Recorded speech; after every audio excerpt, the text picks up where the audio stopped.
전기장판은 따뜻해서 숙면에 좋다. 이 말 다들 한 번쯤은 들어보셨을 겁니다. 저도 오랫동안 그렇게 믿고 살았습니다. 안녕하세요. 30년 넘게 수면 상태와 생활 습관을 관찰해온 박사입니다. 그런데 말이죠. 이 상식이 오히려 잠을 망치는 경우를 너무 많이 봤습니다. 정말 놀라운 건 문제가 전기장판 자체가 아니라는 점이었어요. 우리가 너무 당연하게 해온 사용 습관이 잠을 방해하고 있었던 겁니다. 예를 들어 밤새 켜두고 자는 분들이 얼마나 많으세요? 뜨겁지 않으면 효과가 없다고 생각하시는 분들도 많고요. 그런데 이런 방식이 오히려 우리 몸의 자연스러운 수면 리듬을 완전히 흔들어 놓고 있었습니다. 더 심각한 건 이런 겁니다. 등만 계속 데워지면서 체온 조절이 엉망이 되는 거예요. 우리 몸은 잠들기 위해서 자연스럽게 체온이 내려가야 하는데 전기장판 때문에 이 과정이 제대로 안 되는 겁니다. 그러면 어떻게 될까요? 겉으론 잠든 것 같지만 실제로는 얕은 잠만 반복하게 됩니다. 게다가 수분 손실 문제도 있어요. 직접적인 열 때문에 피부에서 수분이 계속 빠져나가거든요. 그래서 새벽에 목이 말라서 깨는 분들이 그렇게 많은 거였습니다. 물론 화장실도 가게 되고 그러고 나면 다시 잠들기까지 한참 걸리죠. 악순환이 시작되는 겁니다. 가장 큰 문제는 아침 피로감이에요. 분명히 8시간을 잤는데도 개운하지 않고 몸이 무겁고 하루 종일 피곤한 상태가 이어지는 거죠. 이게 며칠만 계속돼도 일상생활 전체가 힘들어집니다. 이런 증상들이 나이 때문이라고만 생각하시는 분들이 많은데 사실은 잘못된 전기장판 사용법 때문일 가능성이 높아요. 이 이야기 처음 들으시는 분도 많으실 텐데요. 여러분은 전기장판 켜고 주무시나요? 댓글로 한번 남겨주세요. 겨울만 되면 꼭 이런 말씀 하시는 분들이 계세요.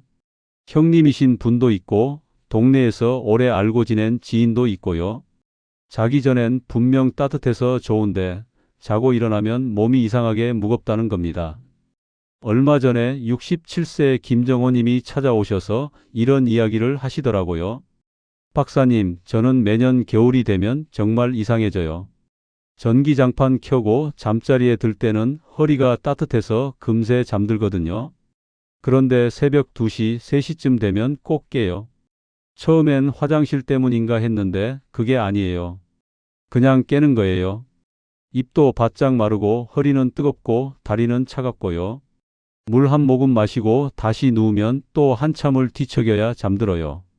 이런 패턴이 겨울 내내 반복되니까 김정호 님이 얼마나 힘드셨겠어요.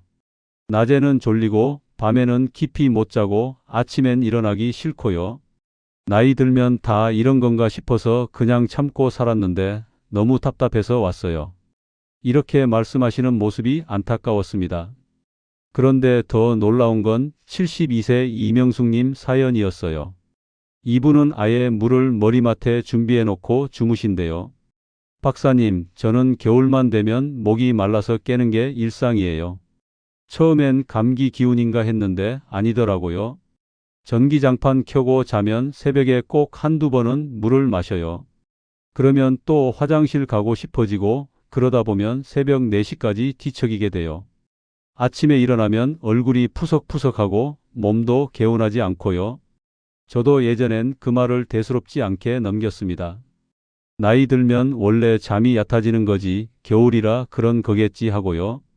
그런데 비슷한 이야기를 너무 많은 분들에게서 반복해서 듣다 보니 그냥 넘길 수가 없었습니다. 특히 70대 장문수님 말씀이 제 생각을 완전히 바꿔놓았어요. 박사님, 저는 여름엔 멀쩡해요. 깊게 자고 아침에 일어나면 상쾌하고요. 그런데 전기장판 쓰기 시작하면서부터 잠이 이상해져요. 8시간을 자도 계속 피곤하고 아침에 한참을 멍하니 앉아 있어야 해요. 커피 마셔도 정신이 안 들고 하루 종일 무기력해지고요. 처음엔 추운 날씨 때문인 줄 알았는데 이게 몇 년 반복되니까 이상하더라고요. 그래서 생활 습관을 하나씩 짚어보다가 공통점을 발견했습니다. 바로 전기장판이었습니다. 이분들 모두 전기장판을 밤새 켜두고 주무시는 분들이었어요. 온도도 높게 설정해서 몇 시간씩 직접적인 열에 노출되는 거였죠. 이 이야기를 끝까지 들어야 전체 흐름을 알 수 있습니다. 왜냐하면 단순히 전기장판이 나쁘다는 게 아니라 사용 방법의 문제이기 때문이에요. 올바른 방법만 알면 전기장판의 장점은 그대로 누리면서 잠도 깊이 잘 수 있거든요. 그래서 이 영상이 도움이 되신다면 구독과 좋아요 부탁드리고요. 끝까지 보시면 왜 지금 습관을 바꿔야 하는지 분명히 느끼실 겁니다. 그럼 이제 왜 전기장판이 겨울 수면의 폭병이 될 수 있는지 하나씩 짚어보겠습니다. 전기장판이 잠을 망치는 이유를 정확히 알아야 해결책도 보입니다. 30년 넘게 관찰한 결과 크게 6가지 문제가 있어요. 먼저 등만 데워지는 열 문제입니다.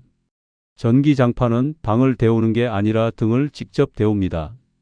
몸 전체가 골고루 따뜻해지는 게 아니라 특정 부위만 계속 자극을 받는 거예요.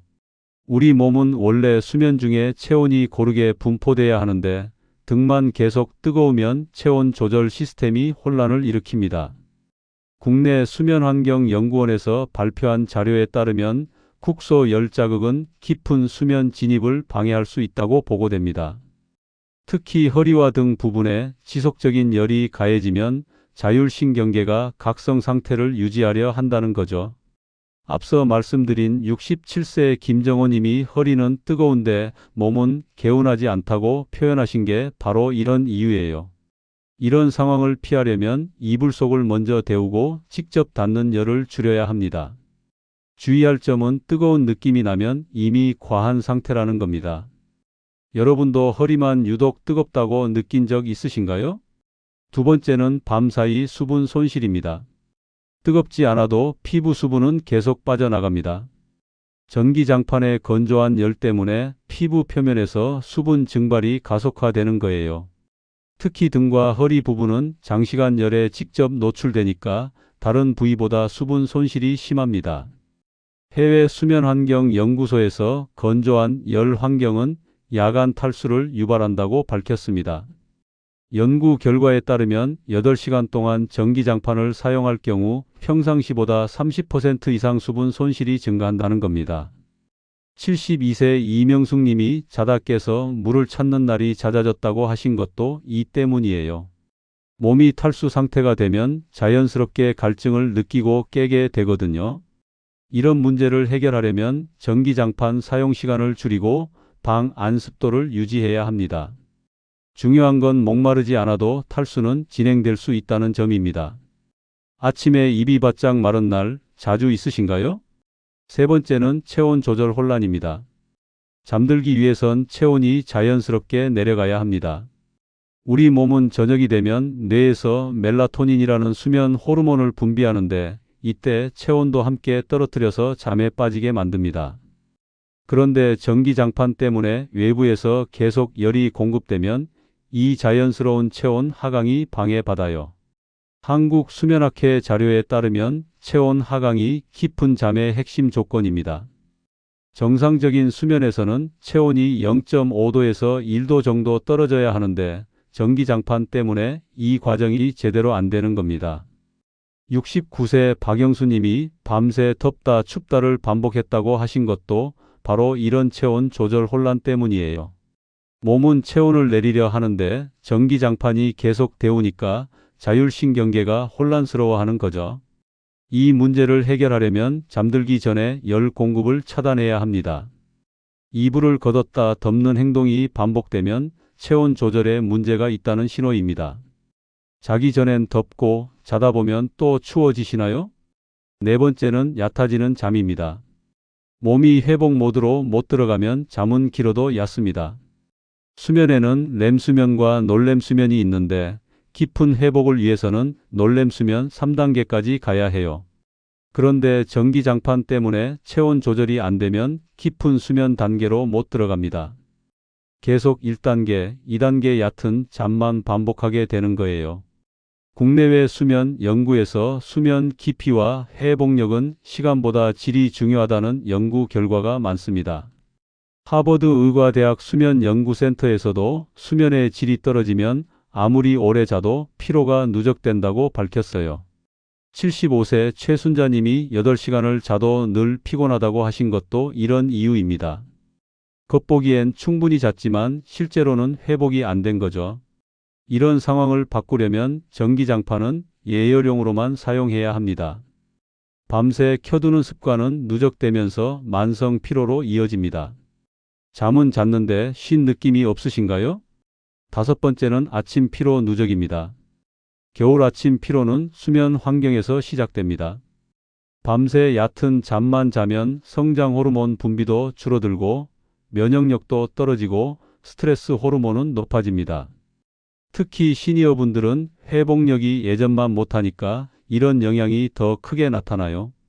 유럽 노인학회에서 발표한 연구에 따르면 만성 피로와 야간 열 자극의 연관성이 제기됐습니다.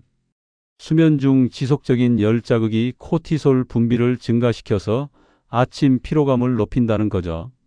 70세 장문수님이 겨울만 되면 아침에 한참을 멍하게 앉아 계셨다는 것도 이런 호르몬 불균형 때문입니다. 이런 문제를 해결하려면 열 대신 보온 위주로 바꿔야 해요. 갑자기 끄기 힘들면 온도를 최저로 낮추는 것부터 시작하세요. 겨울 아침이 특히 힘드신가요? 6번째는 호흡기 건조입니다. 전기장판의 건조한 열은 코와 목의 점막도 마르게 만듭니다. 수면 중에는 코로 숨을 쉬는데 너무 건조하면 점막이 마르면서 코막힘이나 목 불편감이 생겨요. 이것 때문에도 잠에서 깨게 되고 입으로 숨쉬게 되면서 더 건조해지는 악순환이 반복됩니다. 대한이비인후과학회에서도 겨울철 과도한 실내 건조가 수면의 질을 떨어뜨린다고 경고하고 있어요. 특히 전기장판 사용 시 상대 습도가 40% 이하로 떨어지면 호흡기 점막이 손상될 수 있다는 겁니다.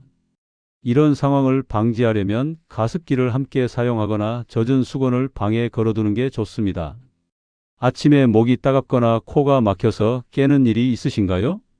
이제 왜 전기장판 사용법이 중요한지 감이 오셨을 겁니다. 그럼 다음으로 어떻게 써야 몸이 편해지는지 구체적으로 정리해 보겠습니다. 전기장판을 몸 편하게 쓰는 현실적인 방법들을 하나씩 알려드릴게요. 전기장판은 포기할 대상이 아닙니다. 방식만 바꾸면 됩니다. 뜨겁게 오래 쓰는 방식은 피하고 스마트하게 활용하는 거죠. 첫 번째는 잠자기 30분에서 1시간 전 예열 후 끄기입니다. 이게 가장 중요한 포인트예요. 침실에 들어가기 전에 미리 전기장판을 켜서 이불 속을 따뜻하게 만들어 두는 겁니다. 그러면 잠자리에 누웠을 때 따뜻한 느낌을 충분히 받을 수 있어요. 하지만 잠들기 직전에는 반드시 꺼야 합니다. 이렇게 하면 초기 따뜻함은 그대로 누리면서도 밤새 지속적인 열 자극은 피할 수 있어요. 주의할 점은 예열 시간을 너무 길게 잡으면 이불이 과열될 수 있다는 겁니다. 30분 정도면 충분해요. 예열 후 끄는 방식으로도 충분히 따뜻하게 주무실 수 있나요? 두 번째는 타이머 기능 필수 사용입니다. 타이머 기능은 정말 필수에 가깝습니다. 잠들다가 깜빡하고 끄는 걸 잊을 수도 있고 새벽에 추워서 무의식적으로 켤 수도 있거든요. 그런데 타이머가 설정돼 있으면 자동으로 차단되니까 안심이에요. 자동 차단이 없으면 밤새 열이 유지됩니다. 대부분의 전기장판에 30분, 1시간, 2시간 타이머가 있으니까 30분 타이머를 활용하세요. 이렇게 하면 잠들기까지의 시간만 따뜻하게 하고 깊은 잠에 들어서는 자연스럽게 꺼지는 거죠. 타이머 기능 사용해 보신 적 있으신가요? 세 번째는 이불의 보온력 강화입니다. 이불의 보온력이 중요합니다. 전기장판에만 의존하지 말고 이불 자체의 보온 성능을 높여야 해요. 열을 장판으로만 해결하려 하지 마세요. 이불 한 겹을 더 추가하거나 보온성이 좋은 소재의 이불로 바꾸는 것도 방법이에요. 특히 목과 어깨 부분이 차갑지 않도록 이불을 잘 덮는 것도 중요합니다. 전기장판을 끄고 나서도 이불만으로 충분히 따뜻할 수 있도록 준비하는 거죠. 이불만으로도 따뜻하게 주무실 수 있도록 준비하고 계신가요? 네 번째는 실내 습도 관리입니다. 습도는 체온 조절을 돕습니다. 건조하면 수분 손실이 커지고 호흡기도 불편해져서 잠에서 깨기 쉬워요. 건조하면 수분 손실이 커집니다. 가습기를 사용하거나 젖은 수건을 방에 걸어두세요.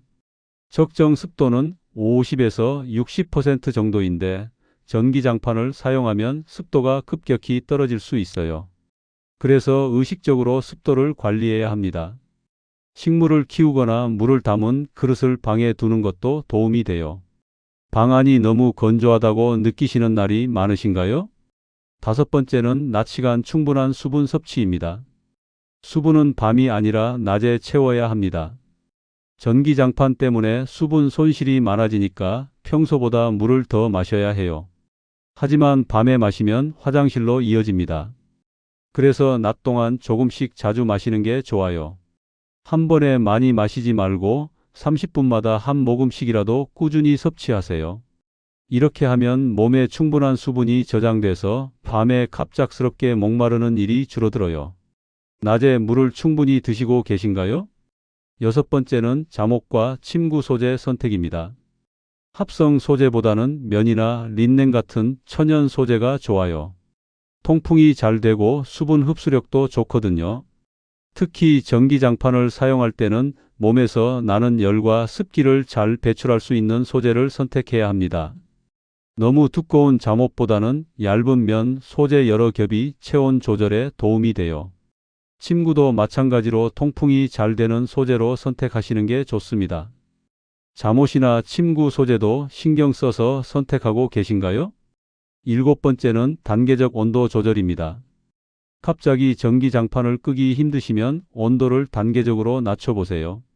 처음엔 가장 낮은 단계로 설정하고 며칠 후에는 타이머를 짧게 설정하고 그 다음엔 예열만 하고 끄는 방식으로 점진적으로 바꿔가는 거예요. 갑작스러운 변화는 적응하기 힘드니까 천천히 몸이 익숙해지도록 하는 겁니다. 이렇게 하면 스트레스 없이 올바른 사용법으로 바꿀 수 있어요. 변화는 천천히 해도 괜찮으니까 부담 갖지 마세요. 이제 마지막으로 오늘 이야기 전체를 정리해 보겠습니다. 오늘 이야기의 핵심은 간단합니다. 전기장판이 나쁜 게 아니라 너무 열심히 따뜻하게 하려 했다는 겁니다. 30년 넘게 수면 문제를 관찰해 온 결과 많은 분들이 같은 실수를 하고 계셨어요. 잘못된 상식은 이거였습니다. 겨울엔 무조건 뜨겁게 자야 한다. 밤새 전기장판을 켜둬야 감기 안 걸린다. 나이 들면 추위를 더 많이 타니까 더 따뜻하게 해야 한다. 이런 생각들이 오히려 수면의 질을 떨어뜨리고 있었던 겁니다. 하지만 올바른 관리는 다릅니다. 몸은 은근한 따뜻함 속에서 스스로 온도를 낮출 때 가장 깊이 쉽니다. 우리 몸의 자연스러운 체온 조절 리듬을 존중해 주는 거죠. 초기에 따뜻함을 제공하되 깊은 잠에 들어서는 방해하지 않는 방식이 정답이에요. 전기장판을 밤새 켜두면 어떻게 될까요? 등만 계속 데워져서 체온 조절이 흔들리고 건조한 열 때문에 수분이 빠지고 자율신경계가 혼란스러워해서 잠은 얕아지고 그 결과 아침 피로가 계속 쌓입니다. 며칠만 이런 패턴이 반복돼도 일상생활 전체가 힘들어져요. 반대로 예열만 하고 끄는 습관으로 바꾸면 어떨까요? 잠자리에 들 때는 충분히 따뜻하고 잠들고 나서는 몸이 자연스럽게 체온을 조절할 수 있어요. 그러면 자다 깨는 횟수가 줄어들고 깊은 잠을 잘 수 있게 되고 아침에 일어났을 때 몸이 훨씬 가벼워집니다. 하루 종일 활력도 다르고요. 특히 시니어분들은 회복력이 예전만 못하니까 수면의 질이 더욱 중요해요. 잘못된 습관 하나가 건강 전체에 미치는 영향이 크거든요.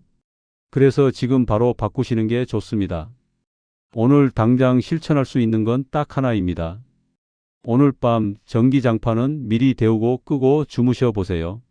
30분 정도 예열하고 잠들기 직전에 끄는 거예요. 처음엔 조금 어색할 수도 있지만 며칠만 해보시면 확실히 차이를 느끼실 겁니다. 특히 새벽에 깨는 횟수와 아침 컨디션에서 변화를 경험하실 거예요. 타이머 기능도 꼭 활용해 보시고요.